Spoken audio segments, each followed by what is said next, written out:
If I press this, there we are. We have a lot to get through in this service because a prayer and praise service, by its very name, has a section of prayer, and it has quite a lot of praise, a lot of singing, of which we've already done a little bit. And also we share communion. And now we also have included it into the sermon series, not a sermon, but at least some mention of these Old Testament worthies that we've been going through.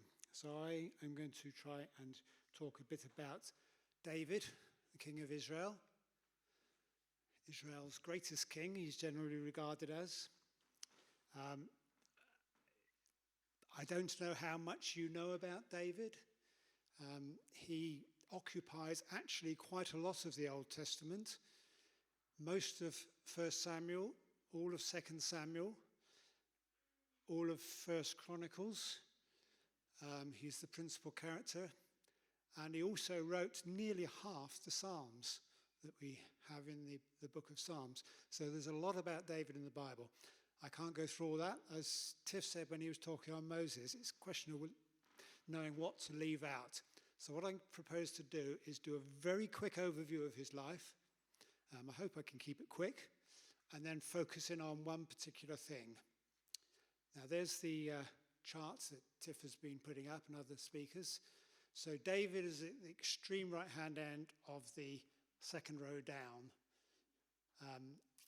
I had discovered a couple of weeks ago when I went for an eye test that my eyes are getting dimmer, as they do when you get older, and I'm going to struggle to actually see that up there. And if necessary, I shall switch this laptop on and go by that. Anyway, David's at the far end of the right-hand row, just after Samuel, which Tiff talked about last week, and before Solomon. So they come in quick succession, which I think Phil is going to deal with next week. Before I get to talk about David, I just want to sort of do a slight recap of some of the things we've had, because these were supposed to come in one at a time. What? Anyway, all right. I was going to ask the question. Well, commentators tend to say maybe the Bible is salvation history, or perhaps it's about restoration of relationships, our relationship with God and our relationship with each other and our relationship with the creation. Or it's about covenants and fulfillments. Covenants are an old word perhaps for promises, technically a sort of legal promise. They're all true, and we're focusing in this series, I think, mainly on the history of covenants and fulfillments. So the ones we've seen so far, Adam, your offspring will, it should be crush. I wrote bruise, that was a mistake. Will crush the serpent's head. That was a promise that one of Adam's descendants will crush the serpent's head, the devil's head. Noah, there was the promise about never flooding the earth again, and the promise was emphasized by the rainbow, which is there to remind us of God's promise. With Abraham and also his descendants, Isaac and Jacob, God promised them that their offspring would be a blessing to the whole earth. And with Moses, we have the covenant, which we call the Old Covenant, the Ten Commandments and the various laws that came with them. And then when we get to David, God gives David another covenant, and you can read about that in those scriptures which I put up there, 2 Samuel 7, 1 Chronicles 17, and again in a couple of the Psalms at least. There may be others as well.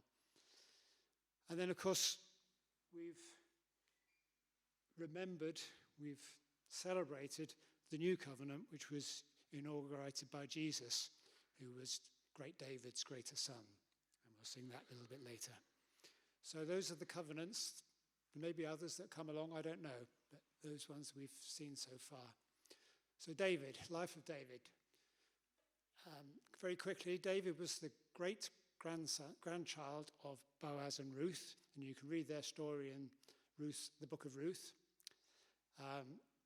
Saul, the present king, was rejected by God, and Samuel anointed David, and you heard all about that last week, to be the future king. It was to be something between 10 and 20 years after that he actually became king.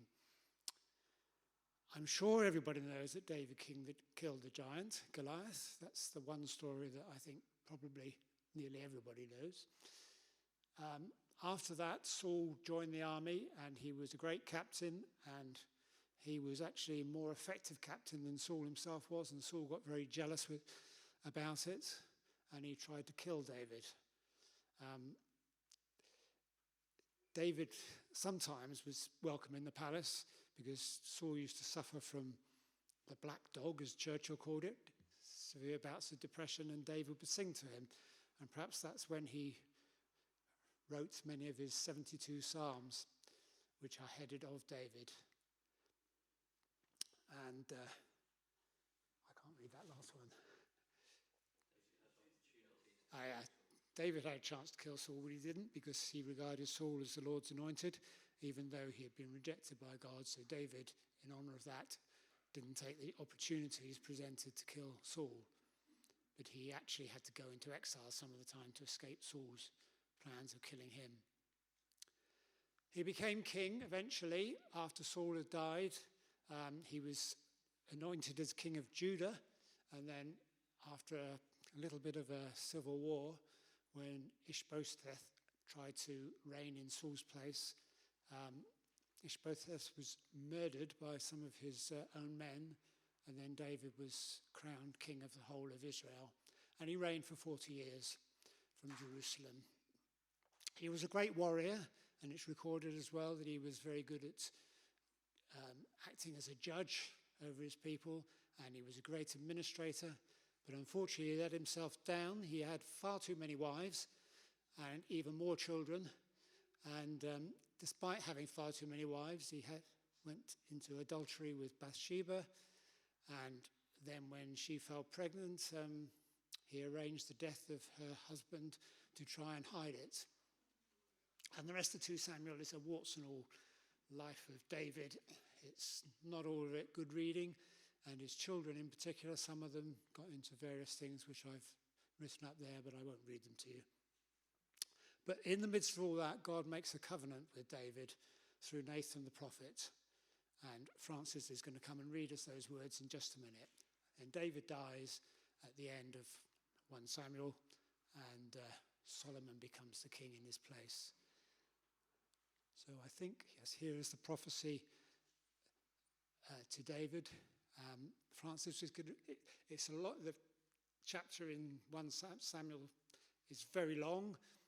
2 Samuel is very long, and in 1 Chronicles it's a little bit more succinct. We're just taking a few verses out of the middle of it, which we will hear more about in a minute.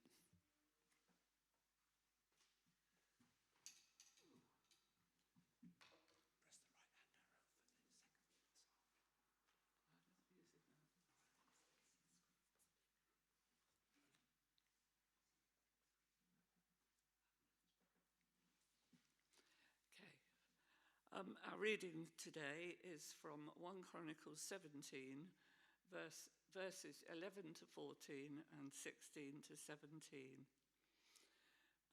This is the Lord speaking to David through the prophet Nathan. When your days are over and you go to be with your fathers, I will raise up your offspring to succeed you, one of your own sons, and I will establish his kingdom. He is the one who will build a house for me, and I will establish his throne forever. I will be his father, and he will be my son. I will never take my love away from him as I took it away from your predecessor. I will set him over my house and my kingdom forever. His throne will be established forever.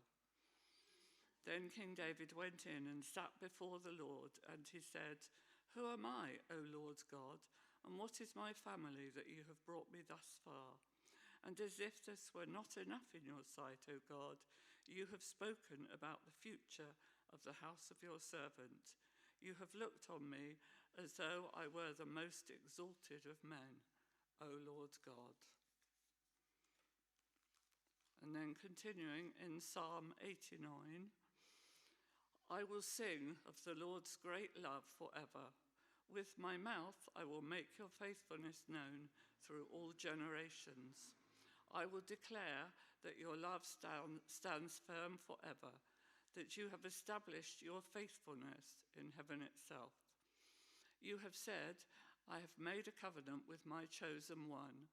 I have sworn to David my servant, I will establish your line forever and make your throne firm through all generations. This is the word of the Lord.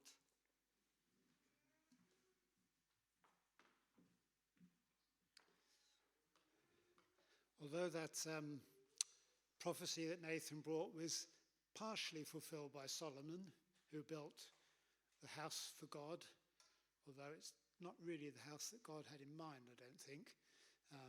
Find out more about that from Phil next week. The real fulfillment was not until Jesus came, and the people of Israel, and it's sort of illustrated in this psalm, which was a bit later, began to recognize that there would be somebody from the line of David who would be a greater king than David, who would have a throne that was forever. The people of Israel had a bit of a misconception about what that person would be like. They thought he would be a king like David who would go to war and rescue Israel. Because during David's reign, Israel was surrounded by hostile nations who wanted to exterminate them. Little bit similar to today, isn't it? So that hasn't changed very much. When I was thinking of this, and we decided we were going to read those verses in 1 Chronicles, I went to stay with my sister in Milton Keynes, and we went on a visit to Olney. Now, I promised last week, Tiff asked if people had heard God speaking to them, and lots of people stood up and said they had, which was great.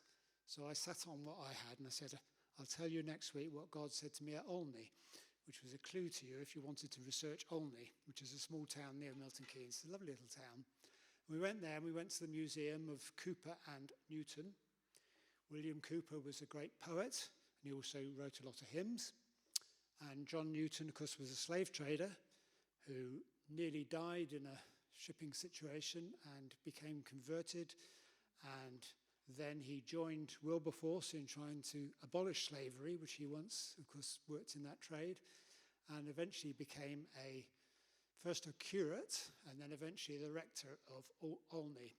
And we went along to the church there and looked inside, and there are various banners around the wall telling the story of John Newton.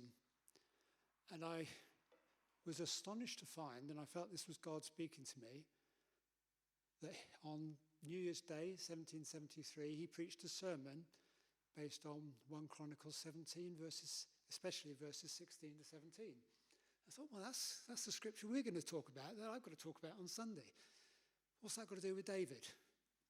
Well, that sermon was a sermon called Amazing Grace. If you go online, you can find it, written out in his own fair handwriting. And he reflects on David's thanksgiving in particular, and that he recognized that he was undeserving of God's grace. God made this promise to him even though there were very many flaws in David's life. He was a very flawed person, really, and yet God, in grace, chose him. God's sovereign grace. And Newton felt the same applied to him. He was a terrible man, but God picked him out and chose him despite that. And so he preached his sermon on Amazing Grace. And he wrote a song to go with the sermon, which you probably know or think you do. And it has 6 verses. We usually only sing 3 of them, with the 4th verse, which I have always thought doesn't belong here. And it told me, absolutely true, that verse that we sing, when I've been there 10,000 years, which is, to my mind, a bad verse, doesn't belong there. It's written by an American much later. The one that we sing now, with My Chains Fell Off, uses 4 of Newton's verses, and it's much better. I like that song. But we're not going to sing that today. We're going to sing Newton's original, because each verse is related to his 6 sermon points. So there's a reason why there are 6 verses. So we're going to sing that now, which I think should leave a blank slide there for the moment. We're going to use the usual tune, even though that wouldn't have been the one Newton used. We don't know which tune he used. Could have been any common meter.